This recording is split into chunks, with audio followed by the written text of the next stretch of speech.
É, Hum. vamos lá. Então tá, então, Rui, primeiro de tudo, grata pela sua presença. O Rui, gente, para quem não sabe, não tem dois celulares aí passando a live, não, né, Rui? Só tá o seu mesmo, né? Só o Ah, meu. tá. Então tá bom. Então, para quem não sabe, gente, ele é meu padrasto, viu? Há 20 anos, que é casado com a minha mãe. E eu quero que o senhor se apresente aí, pode ser? Fale um pouco do senhor, para o pessoal te conhecer. Eu sou o padrasto da Janaína. Além disso. Eu sou jornalista há 48 anos, né? E também sou escritor, tenho alguns livros publicados em literatura, né? Tem um romance, tem um livro de contos e tem outros assim sendo preparados, né? Porque a carreira jornalística ela absorve muito e acaba interferindo, né? Tem um certo momento que você tem que optar, né? Tem até uma frase do Hemingway que diz assim: que a pessoa para ser um bom escritor tem que passar por uma redação de jornal, mas tem que sair o mais rápido possível. Eu levei 48 anos, né? Mas assim, porque é o mesmo, vamos dizer, é o mesmo ofício, né? Que se opera, quer dizer, para escrever uma coluna social é o mesmo processo, né? Só que são profundidades diferenciadas, entendeu? Isso aí, uma coisa acaba perturbando a outra, né? Mas eu administrei até aqui, hoje eu já estou mais focado nessa área de literatura, entendeu? Que Escrevendo e lecionando, né? e sobretudo lendo, entendeu? Eu me lembro até de uma frase do Jorge Luiz Borges, que diz assim: que os outros se gabem do que escrevem, eu me gabo do que eu leio. Então, ele se achava um leitor melhor do que escritor. São duas coisas que se complementam. Mas, na verdade, e isso não é uma coisa trivial, né? Assim, escolher o que ler não é uma coisa fácil, né? Eu acho que a gente pode até começar a nossa conversa por aí, né? Uhum. Como é que é essa caminhada aí de escolha do que ler, né? Porque muitas coisas nos são apresentadas, por exemplo, na faculdade, na pós-graduação, ou até mesmo dentro de casa, que muitas vezes podem ser até limitadas, né? Então, É. como é esse caminho aí? Esse caminho, ele, primeiro, ele não é um caminho assim que está pronto, sinalizado, não é vide bula, não é isso. Né? Por exemplo, algumas pessoas, eu sou uma dessas, tem a sorte de nascer, digamos assim, numa família letrada. Então você já encontra um roteiro, né? Mas a maioria não tem essa possibilidade. Mas às vezes tem uma boa formação escolar e lá obtém um roteiro também. Né? Porque esse roteiro, de qualquer forma, será feito de escolhas e cada um tem as suas. Né? Então não tem uma receita pronta. Mas evidentemente você tem que ter acesso ao universo das alternativas e saber exatamente que tipo de leituras são oferecidas, porque há tipos diferentes que levam a caminhos diferentes, não é? Então, por exemplo, eu costumo falar assim, você tem três instâncias de leitura, né? Uma é essa leitura que te leva a uma reflexão com você mesmo, não é? Introspectiva, existencial. E tem uma outra instância de leitura que te põe em contato com a sua especialidade profissional. É obrigado a ler, se reciclar, está atualizada. Né? E tem uma terceira que te favorece, não é? Essa sociabilidade, esse encontro com as pessoas. Né? Então, isso também vai moldar o tipo de livro que você vai procurar. Né? Então, por exemplo, uma pessoa como você, que é uma professora, uma pedagoga, tem uma literatura imensa nessa área, não é? Do que já foi feito, do que está sendo pensado, aquilo que já não serve, entendeu? Que, enfim, tem tudo isso aí. É um mundo, né? Só nesse campo da especialidade.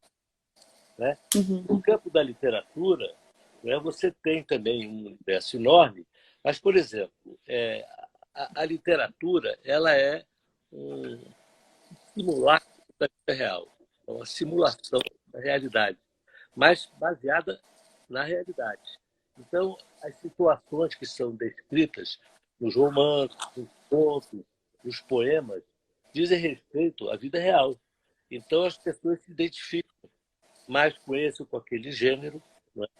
Procuram leituras que, vamos dizer assim, facilitem elas fazerem as reflexões que querem fazer dentro do universo em que elas vivem, né?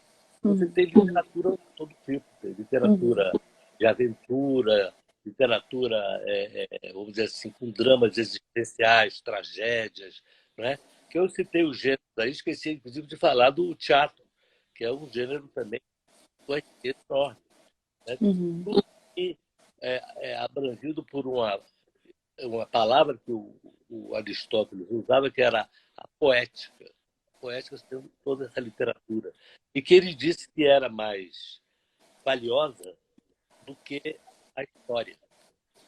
Entendeu? Porque a Uhum. história ela se atinha aos dados objetivos da realidade, mas o componente, vamos dizer assim, da emoção, né? da, da vamos dizer assim, da vibração que há na realidade, você precisa colocar pessoas interagindo, personagens, né? Uhum. Então, voltando ao início da pergunta, esse roteiro, existem caminhos para se buscar isso, né? Existem livros introdutórios, né? A, a crítica literária, que hoje é uma coisa praticamente desaparecida, infelizmente.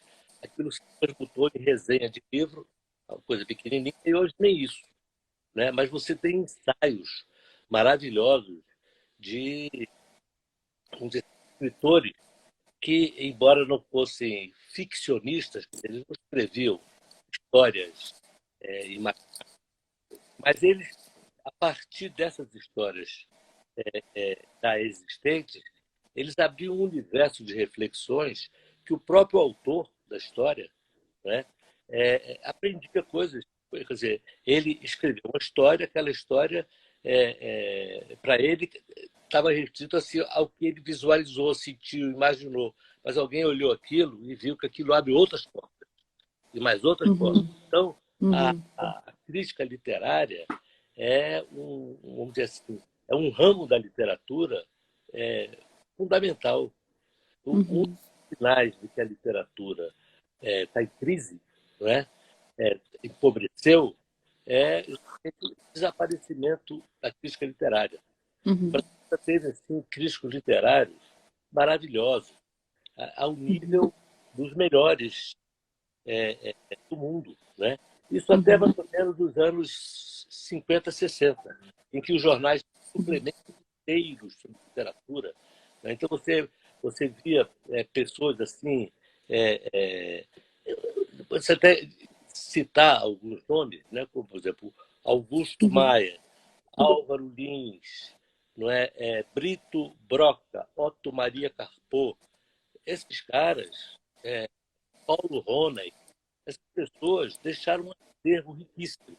Por exemplo, a melhor história da literatura ocidental do mundo já escrita foi escrita em português, pelo Otto Maria Carpo. Era um intelectual austríaco, fugiu para o Brasil na guerra, né? E até disseram para ele que ele errou o caminho, de ter ido para a América do Norte. Ele seria mundialmente conhecido, mas ele veio parar na América do Sul e contribuiu imensamente. Ele foi o primeiro personagem a criar uma bibliografia literária brasileira. Isso com 5, 6 anos de Brasil. Ele pegou toda a literatura, foi ver o chamado cânone, que é a classificação daqueles livros mais importantes e tal. Depois ele escreveu essa história da literatura ocidental, que é até uma obra reeditada agora pelo Senado Federal, e muito bem reeditada, e não é uma coisa cara, são 4 volumes densos, cada um com 500 páginas, e é uma obra que está sendo vendida a 80, R$ 90, ela toda, né? Uhum. Então Uhum. ali tem um roteiro. que a pessoa pode, né, de leituras, entendeu? Ah, legal. Ficado por época, entendeu? Esse é um caminho. Agora, para a pessoa saber que tem esse caminho, ela tem que ter feito alguma coisa antes. Aquela frase bíblica, né? Procure e acharás. Se você está interessado naquilo, é um autodidata, por algum caminho se chega. Né? Você pega uma pessoa tipo Machado de Assis, ele nasceu numa família de ex-escravos, né? Quer dizer, o pai era um ex-escravo, a mãe não, era uma portuguesa. Mas assim, eram pessoas sem meios, né? E o Machado se tornou uma pessoa culta, né? Frequentou biblioteca pública, coisa toda, né? Então sempre tem um caminho, para alguns mais difíceis, para outros mais fáceis, né? Mas tem essa biblioteca de Babel que é a internet, né? Você bota lá no Google o nome de algum escritor, aparece toda a obra do cara. Ele mesmo, entendeu? É verdade. É, e assim, nesse caminho, né, como o senhor falou, assim, não tem uma rota pronta, né? Mas existem as obras-primas, né? Que eu acho que, de algum modo, elas precisam ser acessadas, né? Então, eu quero saber o que que faz de uma obra-prima, né? Se é que isso é possível ser explicado, né? E qual que é a importância de acessá-las, né? De lê-las. Olha, as obras-primas são também chamadas de clássicos. Por que que tem essa nomenclatura, né? Porque uma obra-prima, um clássico, é um livro que sempre terá o que dizer, não importa a que gerações. Então, você veja, por exemplo, a Ilíada e a Odisseia, do Homero, que são as primeiras obras literárias assim de vulto da literatura ocidental, são livros escritos há mais de 3.000 anos, né? E já, por exemplo, no tempo de Sócrates, Platão, Aristóteles, eles citavam Homero como uma coisa lá do passado, mas que tinha atualidade, 500 anos depois, né?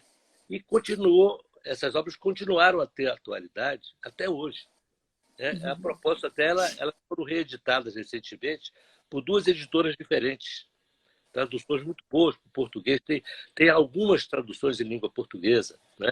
E como é que isso atravessa o tempo?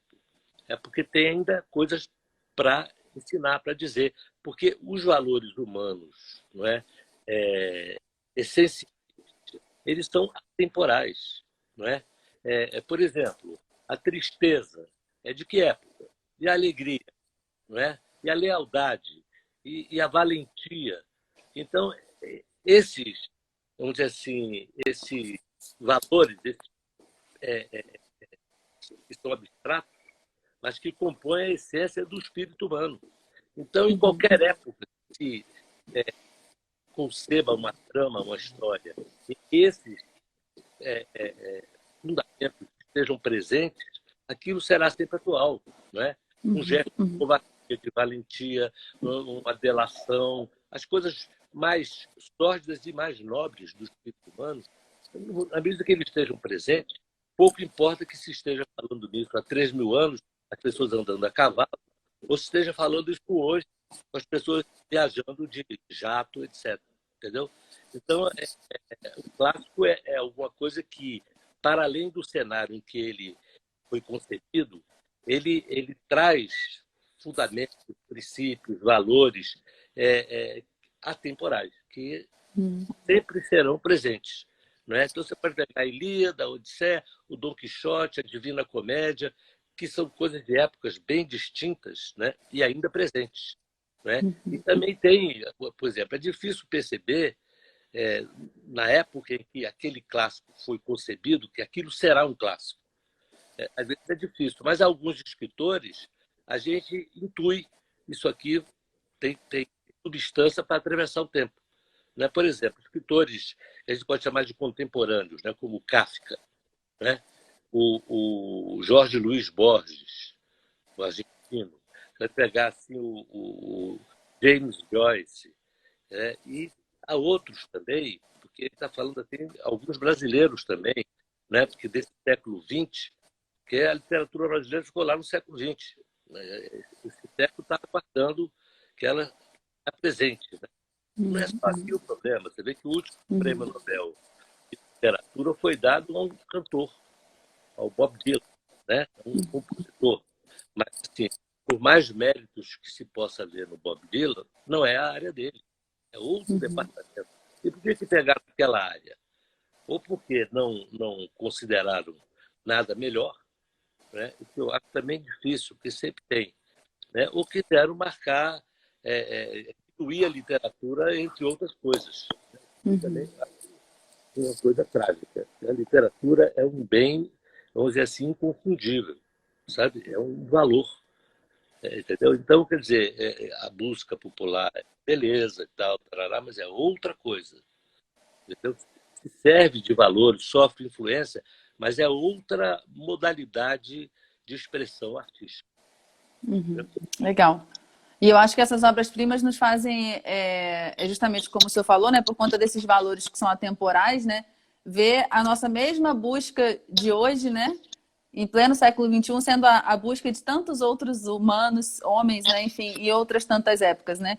Então, é muito legal que a gente consegue se conectar, né, com essa busca única do ser humano, né, que sempre foi a mesma busca em todos os momentos, né.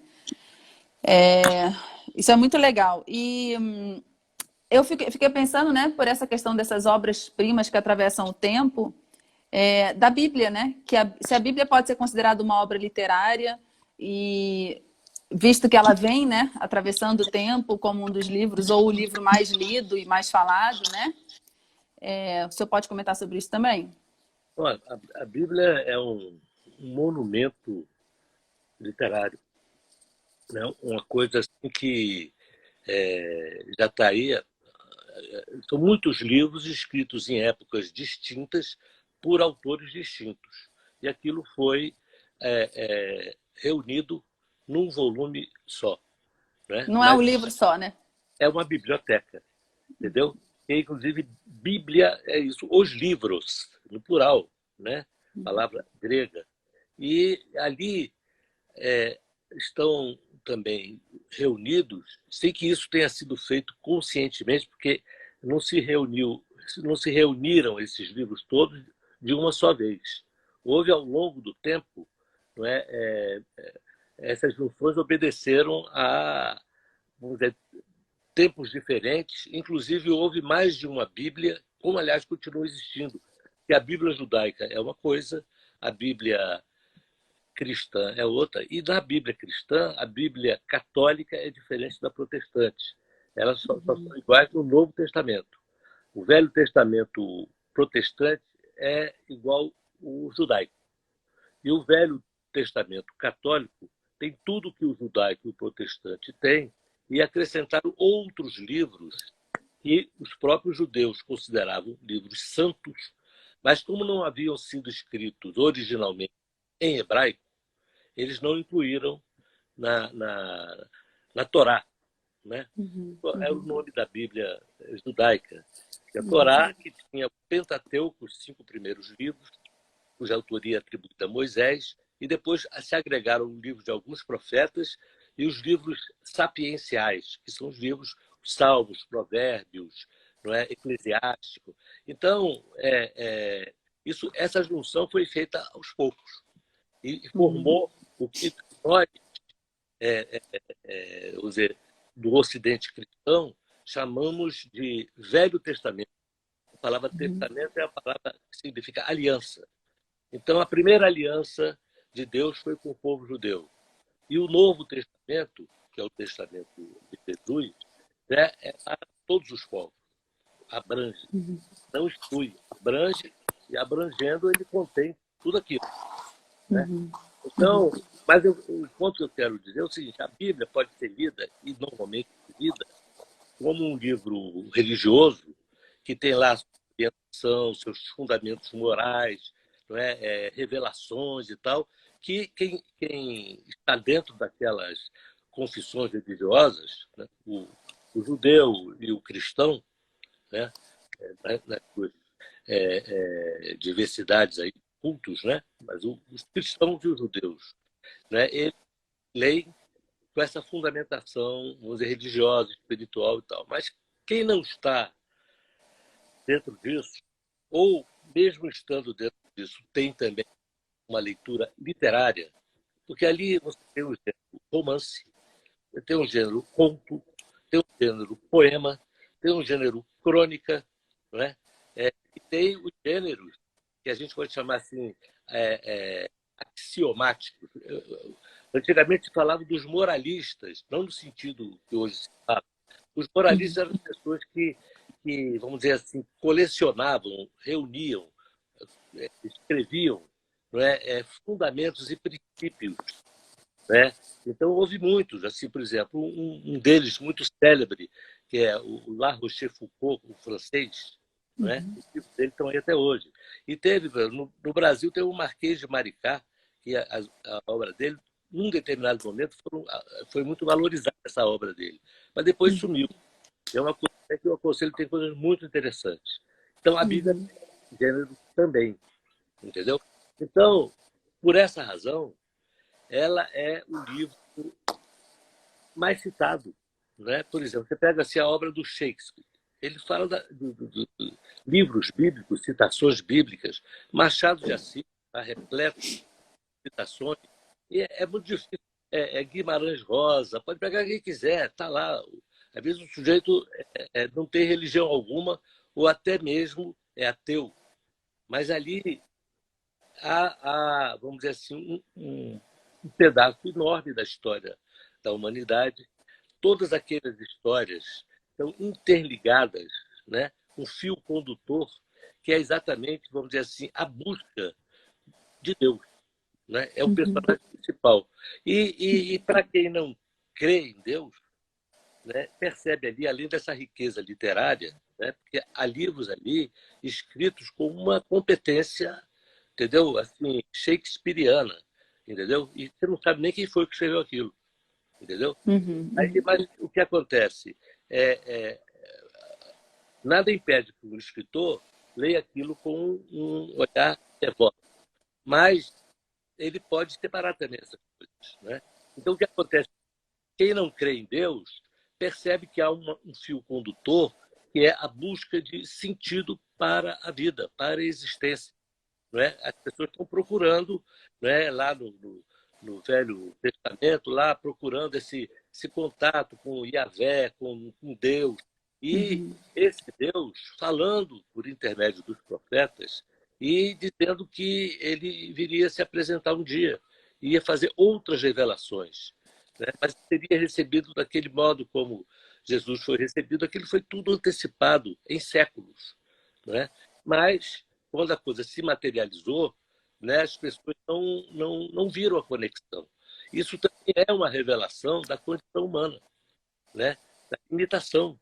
De repente, as coisas essenciais estão diante da gente e a gente não vê, entendeu?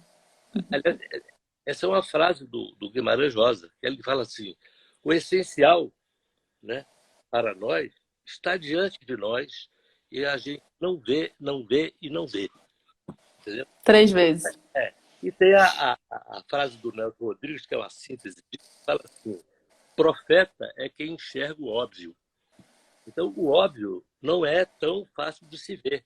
Ele, às vezes, o Nelson Rodrigues usa a expressão o óbvio ululante. É um óbvio que está ululando, fazendo barulho, e o cara não vê, né?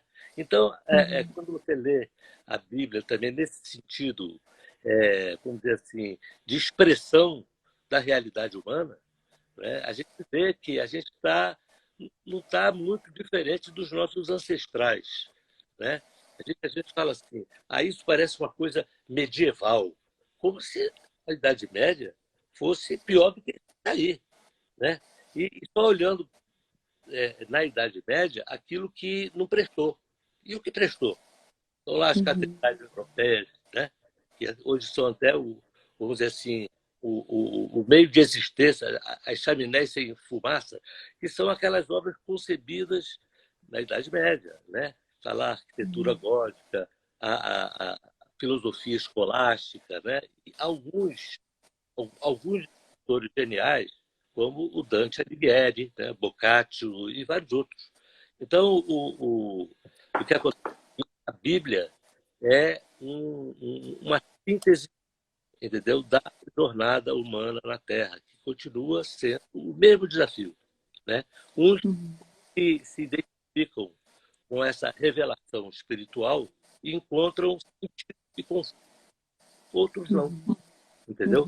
Outros ou nem leem, porque ela já foi mais lida, a Bíblia, né? Ou quando leem de um ponto de vista, vamos dizer, literário, que eu acho que é uma leitura rica, né? Procuro fazer essa leitura sem que isso prejudique a outra, entendeu? Porque eu como cristão, eu me criei tendo a Bíblia como uma referência de leitura importante. Estudei em colégio católico e isso antigamente era presente, né? Depois saiu de cena. É verdade. E eu estou pensando aqui, né, que é uma coisa que eu falo muito aqui na Educaetos, né, esse papel do educador, né, do professor, de contribuir nessa jornada de todo ser humano, de encontrar esse sentido para a vida, como o senhor mencionou, né? E muitas vezes eu vejo os professores, e até na nossa formação básica, na formação continuada, no âmbito da pós-graduação, um foco muito nos livros profissionais, né, nos livros das especialidades. E aí, então, eu vejo que isso acaba limitando muito a visão do professor sobre a existência, sobre o que é formar um ser humano e sobre, inclusive, elementos que ele pode trazer na sala de aula para contribuir para essa formação, né? Então, o senhor falou, né, de 3 instâncias, né, de autorreflexão, de profissão e de sociabilidade, né? Mas então, qual que é a importância, assim, que você pode falar para um professor, né, dele ir para além desses livros específicos para auxiliar na formação de outro ser humano? Olha, eu acho que mais do que qualquer outra profissão, não é? O pedagogo precisa dessa, vamos dizer assim, dessa riqueza da literatura. Porque a literatura, sobretudo, ela enriquece o repertório verbal das pessoas. E nós estamos numa realidade em que, desde o princípio, é o verbo. No princípio era o verbo. E continua sendo. Porque você veja só, numa época que não começou agora, mas nós vivemos ainda uma era dos especialistas, né? Então, o sujeito, digamos, ele é um cientista, não é? Um sujeito que aplica foguete, enfim, sabe coisa pra caramba, mas ele sabe naquela área, né? Aí, se amanhã ou depois ele passa por um drama existencial, ou perde um ente querido, ou, sei lá, é cunhado no casamento dele, as coisas que Os são dramas humanos. os dramas humanos. Como é que ele vai expressar aquilo, ou entender aquilo, se toda a informação dele é aquela informação técnica, que dá a ele um repertório verbal especializado, mas não abrange toda a realidade humana, não é? Porque a gente não vive só no ambiente da profissão. Aquilo tem uma especificidade, mas a realidade é muito mais. Ele não Então, consegue nem expressar o que ele sente, o que ele está vivendo, né? exatamente, se você não sabe verbalizar o que está vivendo, não encontra solução. Não sabe nem o que é, entendeu? E isso a gente vê muito nesse recurso que o jovem, né? E não é de hoje isso, na minha geração já era assim, na anterior também tinha isso, recorre muito à gíria, às vezes uma mesma palavra para expressar coisas bem diferentes, porque não encontra uma palavra mais adequada. Então a compreensão fica limitada, entendeu? É preciso buscar, não a palavra certa para a situação certa.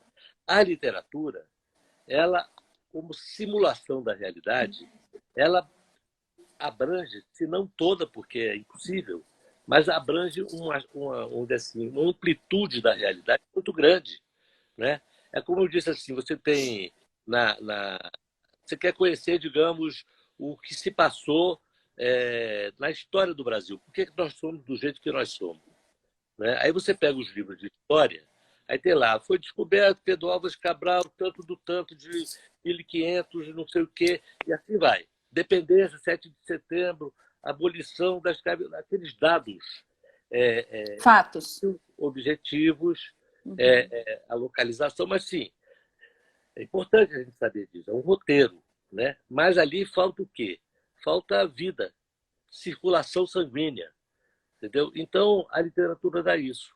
Então, por exemplo, a gente, lendo o Machado de Assis, a gente fica conhecendo o ambiente do segundo reinado brasileiro. Tudo que havia de ruim e de bom, né? Ele descreve o ambiente, as personagens, os valores, não é?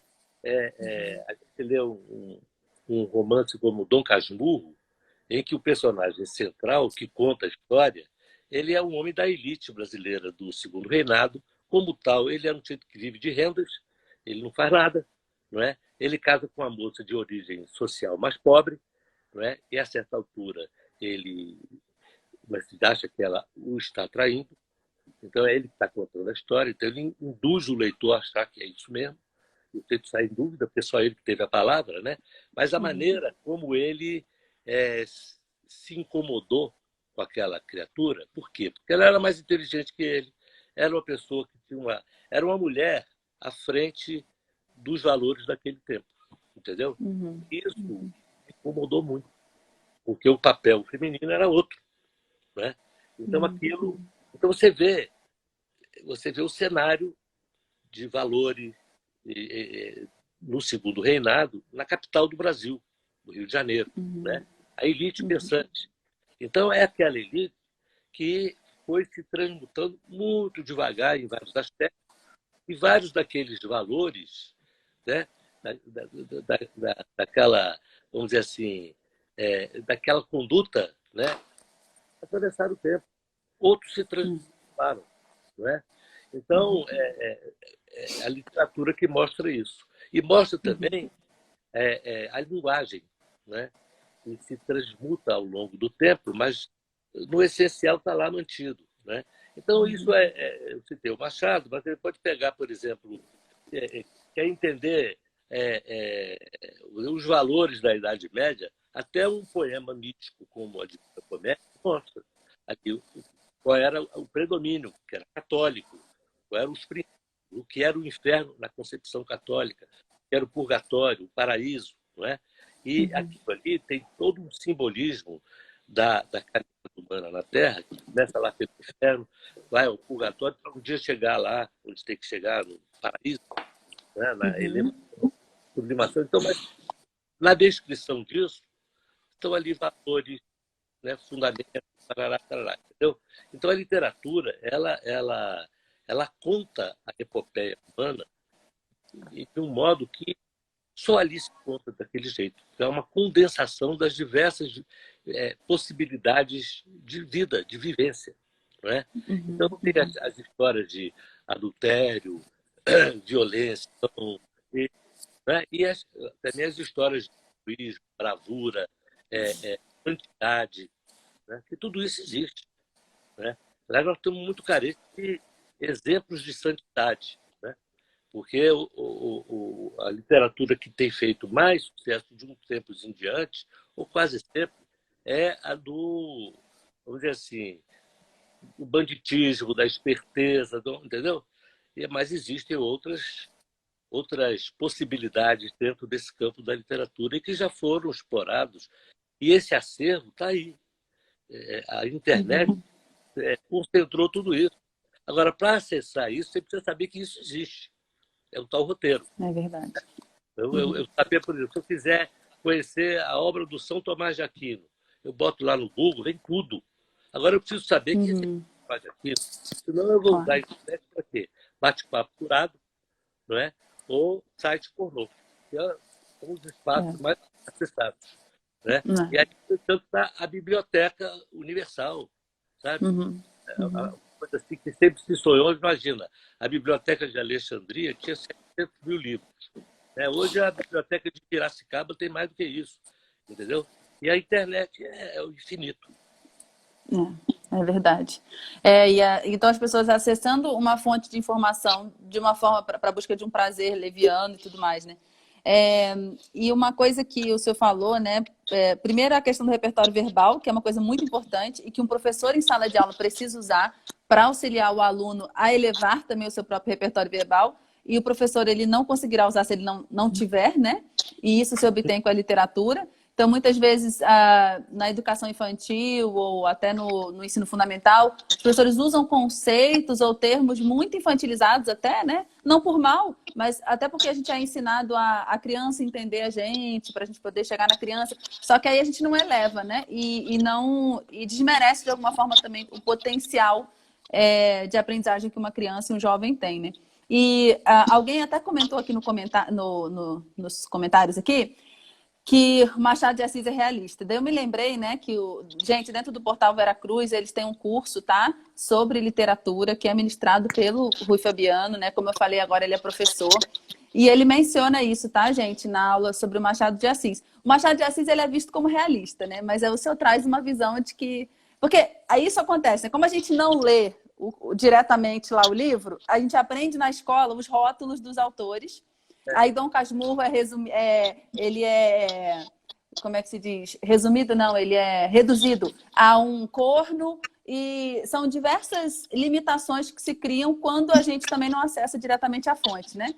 Então, se você puder só comentar, né, isso do Machado, que ele é dito como realista, mas ele tem outras fases, né?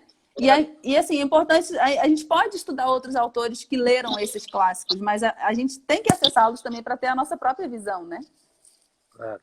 Olha só, todo grande escritor, todo grande, vamos dizer assim, criador, e isso eu acredito que se aplica a todas as outras áreas da arte, né? Artes plásticas, música, enfim, dança, teatro, né? Quer dizer, arte dramática e tal. Todas essas, em todas essas áreas também, o grande, ele é irrotulável, né? A gente cria rótulos. Quando se cria um rótulo, se cria um limite. O cara é isso. Aquilo pode ser uma referência, para você ter a referência até da época, né? Mas você pega um cara assim, tipo o Goethe. Aí ele era romântico, mas depois ele ficou realista, ele virou classicista, né? Quando você vai ler, você não está preocupado com isso. E quando ele sentou para escrever, ele não estava preocupado com isso. Eu posso te garantir, né? Mas a pessoa acaba, de qualquer forma, refletindo grande parte aquele momento do tempo dele, que tem uma Isso. linguagem, né? Embora o artista ele olhe para além, né? Ele tem uma antena, que às vezes ele nem sabe interpretar o que ela está escutando, mas tá, né? Então, o que acontece é o seguinte, eu vejo o Machado, por exemplo, ele pode ser rotulado como realista por ter, vamos dizer, expressado, né, o ambiente da época dele, essa coisa toda. Mas, por exemplo, os primeiros livros dele, os primeiros 5, ainda estavam impregnados com, vamos dizer assim, um sotaque romântico. Mas já tinha ali uns sinais de que ele não estava embarcando muito naquilo. Porque a literatura romântica, ela, vamos dizer assim, absorvia valores, não é? E sempre procurava uma condução e vamos dizer, um sentido dentro de uma coisa assim boa, de virtudes, etc. E tal. Porque a realidade não é exatamente daquele modo, daquele ideal. Então ficavam alguns personagens ficavam muito artificiais. Não tem nada mais artificial do que aquele livro A Moreninha, né? Né? É a leitura obrigatória até hoje, né? Os livros do José de Alencar, que é muito bem escrito, alguns são muito... Paquetá, né? A Ilha de Paquetá. As meninas e tal, né? Todo mundo chamava a menina de senhora, senhor. Aí a gente tem que ser... Aí na escola a gente faz um sarau com a professora. Então, aquilo não acrescenta nada, aquilo é um retrato, vamos dizer, do que havia de banal e teatral naquela época. Mas quando veio um livro como Memórias Póstumas de Brás Cubas, né? Já no livro anterior a esse, que se chama Yaya Garcia, você já vê um rompimento, já tem uma complexidade psicológica.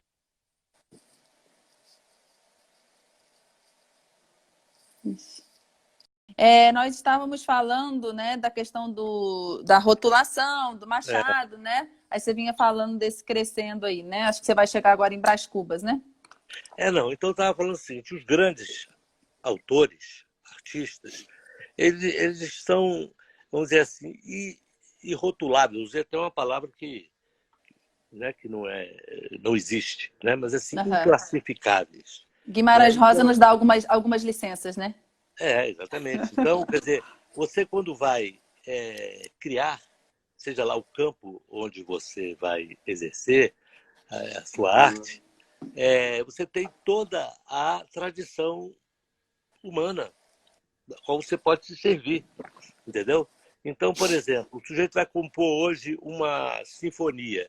Ele não vai reproduzir o padrão Mozart, mas aquele acervo está nele, né? E ele pode, até dentro dessa obra, evidenciar uma influência, não é? Sem que ele seja classificado como um autor do barroco e tal, né? Então, na literatura também, o Machado, até pela criatividade do trabalho dele, ele pode ser considerado também um pioneiro naquilo que veio a se chamar, um século depois, de realismo mágico.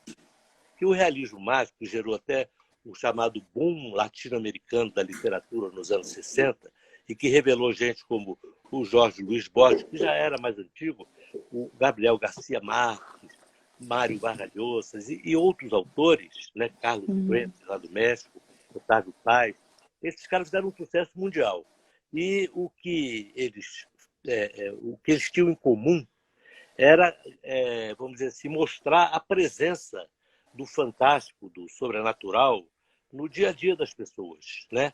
Isso, por exemplo, o Jorge Amado fazia. Ele colocava os orixás na rua conversando com as pessoas, né? Você pega assim, Dona Flor e seus dois maridos, o marido que morreu continuou coabitando ali, né? É E verdade. o Machado, ele fez isso. O Memórias Póstumas é um defunto, o Brás Cubas, contando sua história do além-túmulo, né? E dedica o livro ao verme que roeu as primeiras carnes do meu, né? Que primeiro roeu as carnes do meu cadáver. Então, isso quebrou um padrão completamente. Aquilo chocou na época, né? Teve até como é que se diz, um crítico literário, Crítico? o José Veríssimo, que falou o seguinte: eu não sei que gênero é esse, se é um romance, se é outra coisa. Por quê? Porque quebrou um padrão, não é? Mas é óbvio que era um romance, entendeu? Então, Mas ele escreveu uma coisa que acho que muitos escritores posteriormente pensaram, por que não fui eu, né? com certeza, Que é uma... toda grande obra, né, ela inspira. Eu não vou dizer que isso seja uma inveja, pode até ser para algumas pessoas, mas a admiração é uma coisa sadia. A inveja é a admiração pelo avesso. Você tem raiva do que ele está admirando, né? Mas a admiração é essencial para quem admira, não é por quem é admirado, não, né?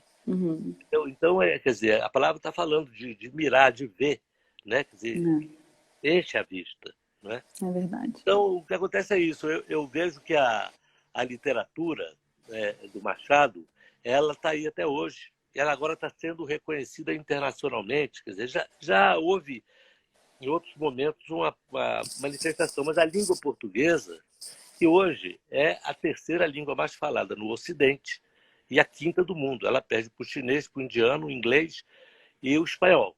Mas ela é mais falada do que o alemão, o italiano, o francês. Mas para ela adquirir um prestígio equivalente à sua quantificação, é o Brasil que precisa se tornar letrado, porque ele representa 3/4 desse universo lusófono, né? Mas uma coisa que me ocorreu dizer também é o seguinte, com relação a essa situação de escassez de leitores, né? Existem gerações que são, vamos dizer assim, se é que o termo cabe, assim, elas são prejudicadas, vitimizadas, sei lá o termo que se possa usar, por estarem na transição de uma época para outra. Nós estamos vivendo a transição para essa, já estamos nela, mas ainda é transição, que ainda há pessoas que foram formadas em outra época, meu caso. A era da informação, a era da informatização, não é? Onde, vamos dizer assim, as possibilidades de interconexão e conhecimento são imensas. Só que, como é o início, as pessoas ficam no fascínio do próprio veículo, não é? É verdade. Não exploram o conteúdo, ficam muito fascinados pela forma, não é? É verdade. E isso também é um fator de dispersão. Por exemplo, leitura é alguma coisa que exige concentração, não é? E essa concentração, ela entra em choque. Sempre foi difícil, em todas as eras, as pessoas exercitarem essa concentração no foco, né? Mas hoje isso é mais difícil. Eu falo até por mim, por exemplo, que fui formado numa outra era, parece assim até como se fosse uma outra encarnação que eu tive, porque eu estudei em sala de aula, a grade curricular era outra, né?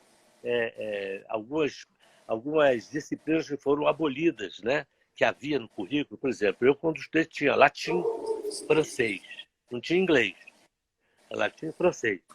Tinha filosofia e tinha religião, né? Os colégios de grande escala eram religiosos.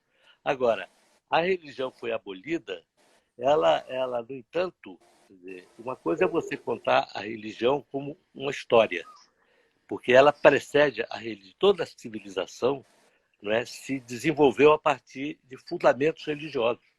E a nossa civilização ela é cristã, judaico-cristã, né? E você não contar a história disso em nome de um laicismo, sou laico, né? Quer dizer, ninguém é laico. Você vê que até essa coisa da política, quando alguém se aperta, vai procurar o Papa, vai procurar a CNBB, não é?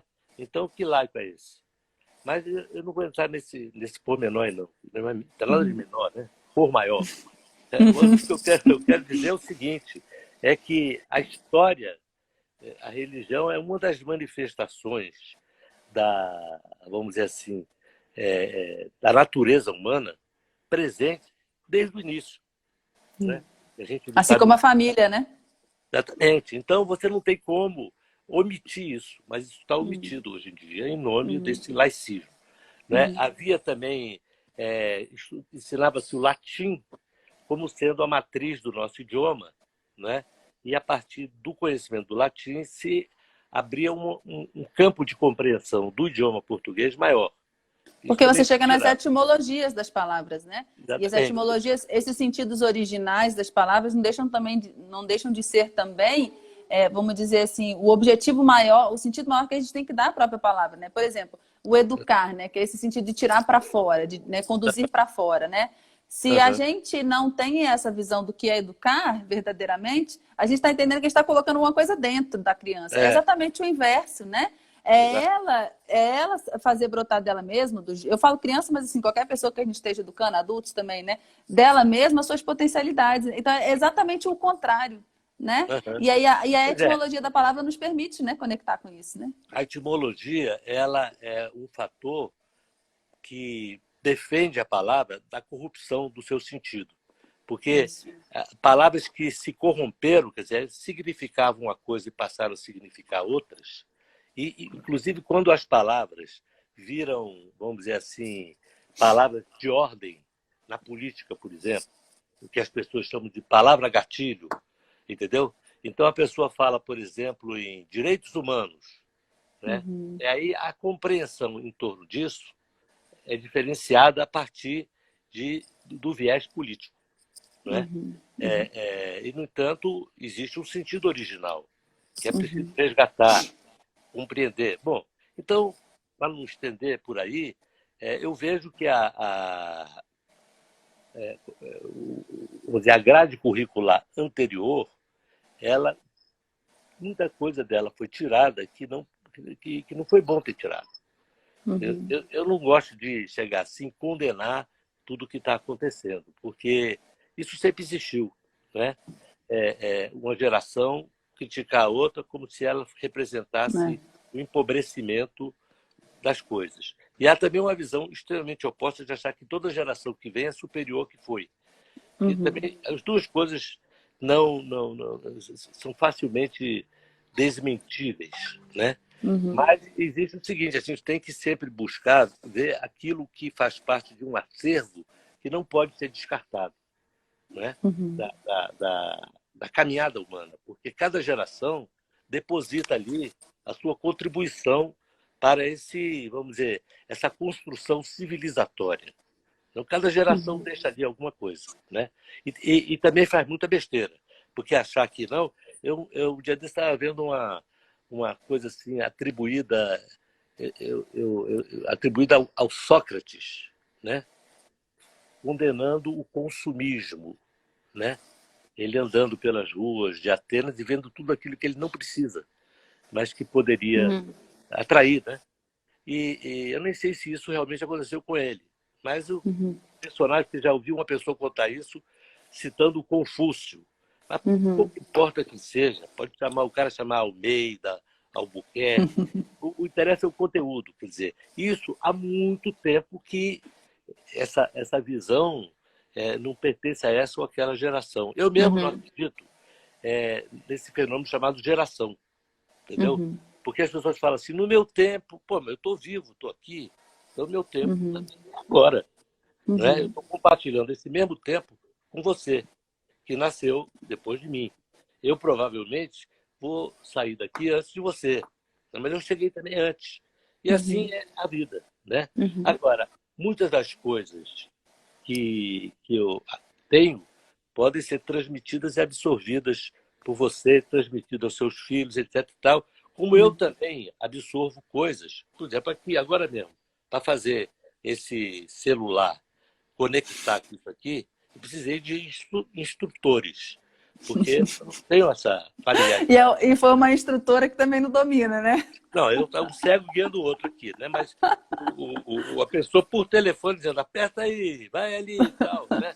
Então, isso é claro, um exemplo assim, raso disso, né? Mas existe isso, tem coisas. O sujeito que é mais velho, ele não pode ter a pretensão de achar que não tem nada para ele aprender. E aí aquele não aprende nada mesmo. Com certeza. Aprender com quem chegou depois. Até espiritualmente, olhando assim numa visão espírita, digamos assim, né? Que os espíritos estão indo e vindo, não é? Essa idade, né? Ela fica relativizada, né? É verdade. Vejo isso. Por exemplo, a gente percebe pessoas que ainda jovens mostram uma sabedoria, uma vivência muito maior do que algumas pessoas já de cabelo branco, né? Então, agora existem certas experiências que só o cabelo branco dá. Porque o cara viveu aquilo já e o outro ainda vai viver, né? É o benefício da maturidade. Isso aí é inevitável, né? Então, quer dizer, o que eu quero dizer é que a gente hoje fala muito... E, inclusive, só uma coisa, Rui, rapidinho, né? Só um adendo em relação a isso, porque, inclusive, por existir esse benefício da maturidade, uma outra coisa muito importante, né? Eu acho que é essa valorização, né? Dos mais velhos, né? Do que eles têm para contar, do que eles têm para agregar, né?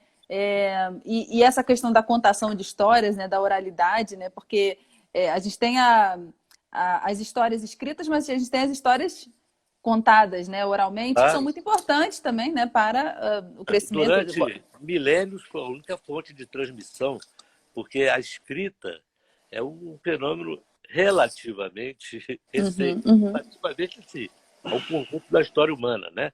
Então, que começou a ser escrito lá entre os sumérios, naquelas tabuinhas de argila e tal, tarará, para registrar algumas informações. Mas, assim, até isso adquiriu uma fluência, né, maior, levou tempo, né? Então era tudo oral. As histórias eram contadas e você vai nessas tribos indígenas, povos que ainda não têm o domínio da escrita, a história está lá. Aliás, eu acho que a coisa, quando diz assim, no princípio era o verbo, né? A primeira manifestação humana foi essa de contar a história, entendeu? E dentro e pela família, né? Pela então, família, assim, porque também se a família só entrega para a escola esse trabalho, né? A gente aqui, né? Todos os professores também têm famílias, ou se não tem ainda terão, claro. né? Esse trabalho também de... Rui, deixa eu só te perguntar uma coisa. O celular você está segurando com a sua mão ou ele está apoiado em algum lugar? Não, porque tremeu, Está tremendo um tanto. Se você puder só apoiar, vai ficar melhor. Não, eu estava apoiado, até que ele descarregou, tive que botar aquele... o negócio. Deixa eu ver aqui um jeito de... Porque senão fica balançando muito. Assim melhorou? Melhorou, agora ficou bom. É, então, porque muitos professores também vivem esse drama, né? Mas como é que eu vou fazer na escola se não faz em casa, né? Então, a gente, Uhum. como educador, né, trazer na escola, mas também dentro da nossa casa, isso é muito importante, né? Essa Claro, tradição, né? Muito bom. com Deixa eu só te perguntar certeza. uma coisa. O senhor falou sobre a escassez de leitores, né? E aí eu quero poder também responder algumas perguntas do pessoal aqui, ou pelo menos uma ou duas, para não tomar muito seu tempo aí. Mas o senhor mencionou lá no início da live, né? Que a nossa literatura ficou lá no século XX, né? Então, por que também essa escassez de escritores? Está ligado à escassez de leitores? Olha, eu acho que não, porque sempre houve o universo dos leitores, sempre foi, vamos dizer assim, nunca foi uma coisa ampla assim, né? Quer dizer, nunca foi uma coisa pop, né? Uhum, Mas durante muito tempo era, vamos dizer, uma das raras modalidades de lazer. A família se reunia, tinha literatura para criança, para moça, para adultos, para, entendeu? Você tinha esses uhum, ramos. E sempre, aliás, é uma coisa muito interessante de constatar que sempre houve uma maioria feminina de leitores, entendeu? uhum, E até o Machado usa muito um recurso, que não foi ele que inventou, de dialogar com o leitor, só que o leitor dele é leitora. Você, cara, é uhum, leitora, entendeu? uhum, Então tem muito esse tipo de coisa que outros escritores também usaram, e sempre falando com uma mulher imaginária. Porque as mulheres tinham mais, vamos dizer assim, tinham aquele papel doméstico que fornecia a elas um tempo maior para as viagens. Você pega assim, uma personagem como a Madame Bovary, que é uma pessoa que viajou e se deu mal pelas leituras, ela morando no interior, num lugar que não oferecia a ela grandes coisas, né? Então, o que acontece é o seguinte: esse fenômeno do desaparecimento, não vou dizer desaparecimento, mas assim, do empobrecimento da literatura no Brasil, não é só no Brasil, mas aqui, porque outros países mais antigos, com uma cultura mais antiga, eles ainda têm alguma gordura para queimar, né? Aqui, quando acontece esse fenômeno que eu mencionei agora, que é o seguinte: nós vivemos a era das descobertas científicas numa velocidade. Você imagina alguém que tenha morrido há 10 anos e ressuscitou hoje, ele ia tomar um susto com o Instagram, com isso que nós estamos fazendo agora. Era uma coisa impensável, né? verdade. Então, a velocidade disso tudo. Imagine para mim que a primeira tecnologia com que eu me deparei foi a caneta Bic, esferográfica, porque a gente usava a caneta tinteiro, sujava Mas o você dedo. adora tinteiro até hoje. Não, mas assim, sujava o dedo, tinha que toda hora Ah, recarregar, borrava o uhum, caderno, porque você escrevia, tinha que esperar secar. Existia um instrumento chamado mata-borrão, que fazia assim, em cima do papel, né? E para secá-lo, entendeu? uhum, Então você imagina isso, anos 60, né? uhum, Eu nasci no final de 53, né? uhum, Então, eu comecei a entrar no colégio e tal em 1960, por aí, né? E ainda era assim, entendeu? uhum, E você vê, de repente começou uma escalada e cada vez ela é mais veloz, né? Porque aí eu falei, uma pessoa que morreu 10 anos atrás, uma pessoa que morreu 5 anos atrás ia tomar um susto aqui, né? uhum. Isso É aqui. verdade. É Então, verdade. o que acontece? Essa geração, ela é, de um lado, beneficiária de tudo isso, né? Ela é testemunha e partícipe de toda essa inovação enorme. Que eu acho que essas coisas são boas. O mau uso das coisas é outra coisa. Mas, É. assim, a evolução, a tecnologia, ela abre outros horizontes para o ser Uhum, humano. uhum, Inclusive esse de poder abastecer, como acontece com a internet, todo esse acervo de conhecimento, né? Está é. ali guardado. Agora, Uhum, o que acontece é que de uma transição para outra, né, há um certo, vamos dizer assim, há um momento de perda. Ou seja, todo mundo está olhando para frente, uma coisa nova que chegou, e se descuida de determinadas coisas que têm um valor muito grande, né? Isso é resgatado adiante. Por exemplo, uhum, quando surgiu a fotografia, diziam que a pintura ia acabar, não tinha mais por que fazer pintura, se você podia fotografar. E havia muitas pinturas de paisagem e de pessoas, não é? Então, a foto supria aquilo. Uhum. Aí o que acontece? A pintura precisou de um tempo para se recolocar como, vamos dizer assim, expressão artística original, né? Legal Aí essa visão. Uhum. aconteceu quando também o cinema apareceu, né? Então o teatro vai acabar, que não acabou. Mas para cada um fixar a sua linguagem, foi preciso uma travessia.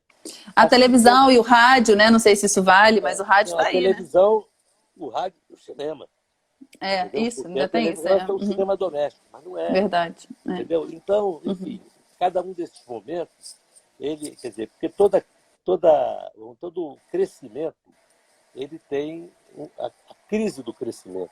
Até a criança, quando está crescendo, sente dor, né? O osso está esticando lá, ela sente a dor do crescimento.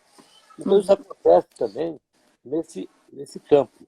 E, então, do ponto de vista da cultura clássica, aquela que atravessa o tempo, né? Então está na literatura, nas artes, etc., ela está vivendo uma crise, entendeu? Porque o mundo está em mutação, entendeu? Você imagina, nós estamos aqui de quarentena há quanto tempo? Quando é que eu estou aqui, eu tenho um filho na Holanda, ele está vivendo a mesma situação, o outro está lá nos Estados Unidos, é tudo igual. Quer dizer, isso nunca existiu, né? É. Tudo é simultâneo. Então, nós estamos vivendo uma crise de transformação e o efeito é esse. Agora, não quer dizer também que a gente não possa lidar com isso, vamos dizer assim, reagir ao que não é bom disso. Claro. Então, os livros estão aí, o conhecimento está presente, né? Nós temos que buscar. Para buscar, é preciso querer. Então, tudo começa com essa palavrinha mágica, querer. Querer é poder, né? É isso Então, aí. é isso aí, entendeu? Então, aí, sem querer encher a bola de ninguém, é o seguinte, o professor, a professora, é a chave de todo esse processo. Se tem uma profissão, você pode viver a vida inteira sem se relacionar com um agrimensor, um jornalista, um físico nuclear, sem nem conhecer. Agora, não tem como você chegar a esse planeta e não passar por um professor ou uma professora. Não é? Todo É mundo tem que verdade. passar, para fazer seja lá o que for. Não é? Então, a chave continua sendo esse profissional, essa profissional do ensino, que abre as portas do conhecimento, né? Ou pelo menos mostra a escada do que tem que ser subida, né? Degrau a degrau, entendeu? Então, a minha expectativa é que seja por aí que a gente pode, sabe, continuar ascendendo. E vamos dizer assim, vivenciar essa fase de transição que você está falando, né? De uma forma talvez menos dolorida ou reduzir o tempo dessa transição, enfim, né? É muito interessante a gente ver a dimensão que o trabalho de docente tem, né? E, por exemplo, para mostrar essa escada, o professor precisa conhecê-la, né? Não Claro. apenas teoricamente também, né? Ele precisa, de alguma forma, viver, né? Algumas das questões que ele vai levar para os alunos, né? Então, eu acho que ser professor é uma maravilhosa ferramenta de autoconhecimento e de encontro com as próprias sombras, né? Isso é muito importante. Como é que se diz assim? Enfim, se desenvolver, evoluir e assim, o que eu posso dizer para vocês né, como uma pessoa que conviveu com o Rui, né, como eu mencionei, por 9 anos na casa, né? Mas ele já é casado com a minha mãe há 20 anos, então eu considero os filhos dele, né, como meus irmãos também. Então, assim, vem de uma família onde a cultura, ela borbulha, né? Então, é uma pessoa que recebeu isso do pai e da mãe, né? E passou isso para os filhos dele e para a gente também, né? Nós que somos os filhos agregados. Então, eu posso dizer que, com certeza, a gente vale muito a pena sempre a gente se desenvolver e embarcar mesmo na literatura. Ter coragem, né, gente? Porque nós, professores, a gente não pode ficar apenas nos livros específicos da nossa profissão. E além disso, buscar livros específicos que são diferentes, muitas vezes, dos que nos são apresentados. E muitas vezes aqui, Rui, até teve um comentário recentemente, né, de uma menina que ela falou assim, Janaína, você cita um monte de livro que eu nunca ouvi falar, você está precisando se atualizar. Aí eu pensei, ela que não ouviu falar os livros que eu falo, né? E eu que preciso me atualizar, né? Ela, na verdade, ela falou num tom de crítica, de uma forma um pouco grosseira, por causa de uma postagem que eu fiz que ela não concordou e ela tem toda a liberdade, né? Mas, assim, os autores que ela conhece, que ela mencionou, Piaget, Vygotsky, blá, blá, isso eu conheço, só que existe muito mais na educação. E muitas vezes, hoje me perguntaram lá aqui no Stories, né? O que eu indico para alguém que está estudando geografia? Eu indiquei Raquel de Queiroz, para mim, e eu não indiquei um da Raquel de Queiroz, o senhor sabe, né? Eu sou muito fã da Raquel de Queiroz. Eu indico todos dela. E Euclides da Cunha. E que não é assim, eu vou ler Euclides da Cunha e vai ser, né, a coisa mais fácil do mundo. Não é. Tem uma hora na Terra lá que você atravessar o que ele tá falando. É uma coisa que exige muita dedicação e concentração, né?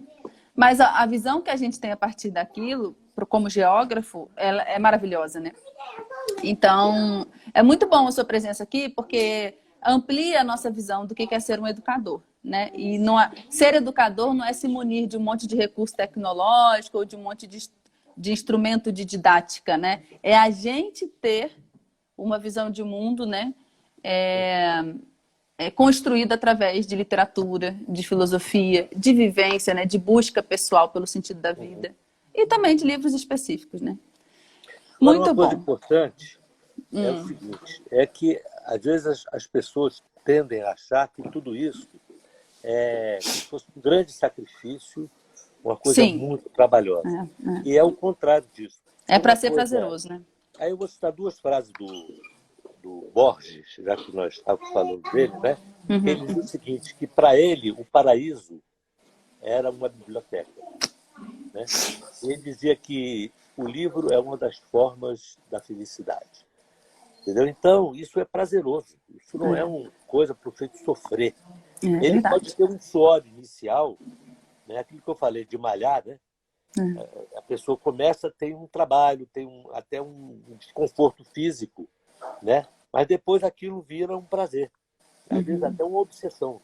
Que não é bom. Mas, Claro. no caso da leitura dos livros clássicos e tal, há um trabalho inicial até para você se familiarizar com uma linguagem que não é de agora, né? Uma das primeiras coisas que eu aprendi a usar foi o dicionário. Então eu chegava assim, falava assim, perguntava para o meu pai, para a minha mãe, o que significa isso? Aí pegava o dicionário e falava, olha, está aqui o pai dos burros, tem que aprender a usar aqui. Entendeu? E aí você consultava, anotava algumas palavras, porque elas não eram de citação muito frequente, você queria aprender, né? E também aprendi uma coisa interessante, já contemporaneamente, eu não me lembro o nome da pessoa que falou isso, é um professor até que já faleceu, era lá de São Paulo, era, como é que ele chama? Não sei o que lá, Luiz. Oi! Ó, o vovô E aí, Rui, Zé? filha. Vovô Rui. Vai Aí escovar o ele dente. dizendo o seguinte, não pode perder o hábito de escrever à mão, entendeu? Porque o que você escreve à mão vai para sua memória. O que você escreve no teclado vai para a memória do computador. Então eu achei isso muito interessante. Que E coisa. todas as coisas que eu preparei para essas aulas, reli alguns livros, então tudo eu escrevi à mão, entendeu? E tive um certo prazer de me reencontrar com a caligrafia, porque há anos que eu escrevo direto, antes na máquina de escrever, agora no computador. Eu sou contemporâneo da máquina de escrever. E eu usei durante muitos anos uma máquina de escrever de 1917, que era do meu avô, entendeu? E depois meus filhos destruíram aí, primeira geração. Que é isso no rostinho dele? Ele machucou. Ele bateu no vidro. Oh, meu Mas Deus. ele já tá... Mostra seu machucado pro vovô, filho. Ó, viu? Tá aqui. Mas já tá bom, né? É isso aí, que bom. Muito Mas é bom, isso, querido. amiga. Olha, foi ótimo. Vamos marcar uma próxima depois. Eu acho que né, já deu um despertar muito bom. Eu gostei muito quando você falou da gíria, né? E nós que lidamos com jovens, isso é uma coisa muito importante. Eu na minha sala de aula como professora, quando às vezes o aluno vai fazer uma pergunta com gíria, aí eu trago uma outra palavra possível para ele usar, né? Para ir auxiliando ele e também dizendo, olha, eu entendo que você use gíria, mas aqui na minha sala, né, eu quero trazer de uma forma distinta, né? E a gente tem esse direito como... exatamente. A gente tem direito como esse professor de delimitar né, criar limites, criar regras, enfim, e elevar realmente, né, as possibilidades, abrir caminhos, isso daí, né? Tá bom, querido, muito grata. Eu vou lá fazer o João dormir agora. Muito boa sua presença. Gente, eu recomendo muito que vocês sigam aí o Portal Veracruz, tá? O trabalho que eles fazem é muito legal. Eles estão intensificando cada vez mais. Vão começar a postar mais coisas no Instagram. E tamo junto, tá bom? Tudo de bom aí para todos. Boa noite, querido. Saudade. Até mais, tá? Também, a gente se fala. Com Deus. Tchau. Tchau. Gente, então vou finalizar aqui com a minha frase clássica, né? Espero que vocês tenham gostado. Vi aí que vocês gostaram muito. Vou só finalizar com a minha frase clássica. Vamos juntos humanizar a educação? Tchau, gente. Tudo de bom.